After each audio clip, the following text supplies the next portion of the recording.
I think a lot of our neighborhoods are kind of dying because people are not meeting people in the neighborhood. People are just going to school and going to work, coming back home and just staying in their houses instead of knocking on the next door neighbor's house saying, hey, how you doing? Let's have a cup of coffee or donut or something, or talk about the soap operas or something. You know, we don't have that now. The community came to us and to others asking if we could help them vision a new community. They were very aware that they were surrounded by decline and that all the numbers were going in the wrong direction. And they felt strongly that there could be something done about that. I want to see all the boarded up houses unboarded, refixed, people living in them. People need to stick together and, and try to keep your neighborhood or wherever you live at, as peaceful and safe as you possibly can. What emerged from that was a collaborative dialogue of discovery among my colleagues, other volunteers, and the members of that community. And it was in that dialogue that they first envisioned reclaiming this abandoned school as a part of revitalizing the community. When you drive by, it'll give you something to look at, to see that they redid it instead of tearing it down or instead of leaving it boarded up. We have a lot of dying neighborhoods going on around here, and to brighten up and spruce up the neighborhood, and I think it's going to bring a lot of excitement and joy to the neighborhood. That's what's striking about Manheim Park and the Bancroft School is they chose to define their own future and not allow the community and fear to define it for them.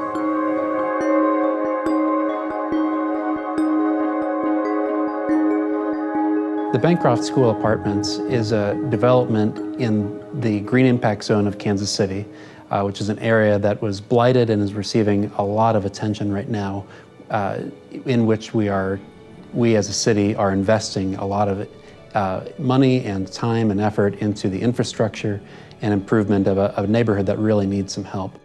The school itself was last used in January of 1999 and is in the process right now of being repurposed as 29 apartments in the school with 21 new construction apartments on the same site. So 50 affordable apartments with a community center connected to it, neighborhood association, offices, police substation, computer labs, gymnasium that'll be used by Truman Medical Center as a medical clinic open to the neighborhood, and many more features like that.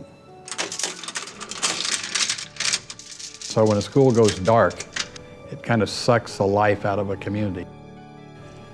By not only reopening the school, but providing services that they now so desperately need, I think will have a lasting effect in both that neighborhood, Manheim Park, and our larger community.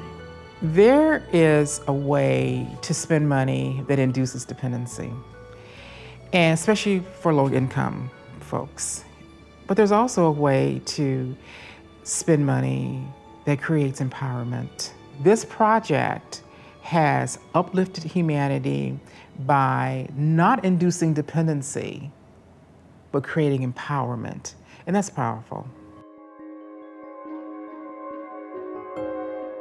The real challenge that comes with doing a renovation like this really come with the fact that there's a lot of asbestos and a lot of lead in the materials, and so remediating all of that contamination of the existing building materials is a big challenge for this project. We're being very careful also not to erase too much of that history, to be very mindful of the fact that the coat closets are there for a reason, and that there are details and coat hooks and little rods that control the transoms above the doors that are part of the character of this place, that are part of what makes this a place and makes this a unique place. I had the good fortune to meet Brad Pitt in New Orleans following Katrina. He and I were both working on a project for Global Green, and it was an international design competition to create new housing in the lower Ninth Ward. Both he and Angelina have such big hearts that they felt that the project we were working on together was a good thing, but a whole lot more was needed. And so he made the decision to launch Make It Right and to build a minimum of 150 houses that would be affordable, would be durable, would stand another event like Katrina and would be high-performance, healthy housing. And he has stayed the course. We invited him to join us here in Kansas City at Bancroft because we felt that same philanthropy, that same spirit would be very beneficial to this neighborhood.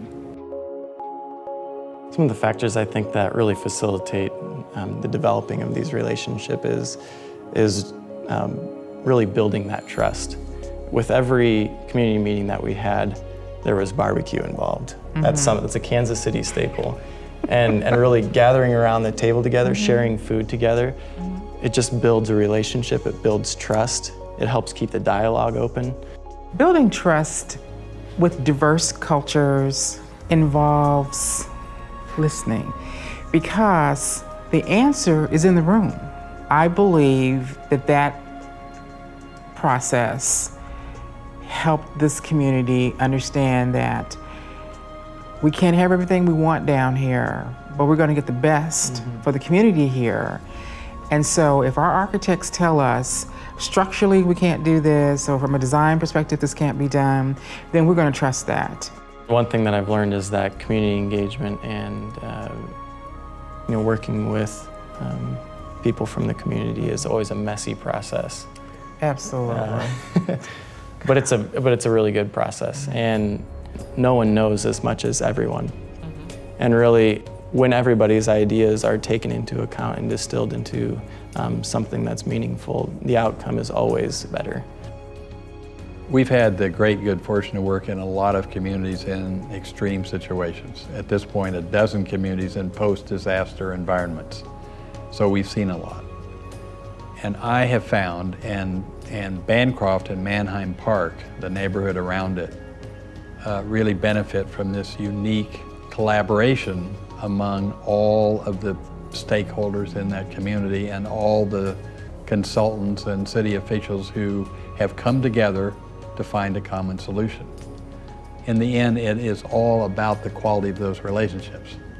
Had they not been there, had they not been encouraged by their partners, we would have a different outcome. And I think it shows us a way to deal with urban communities anywhere in America.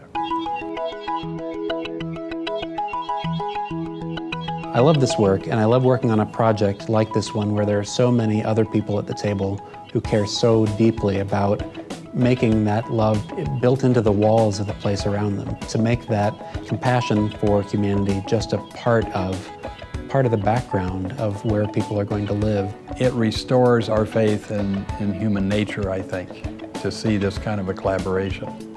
And certainly it gives us, and it gives the people that have stayed in this community reason to be hopeful about the future.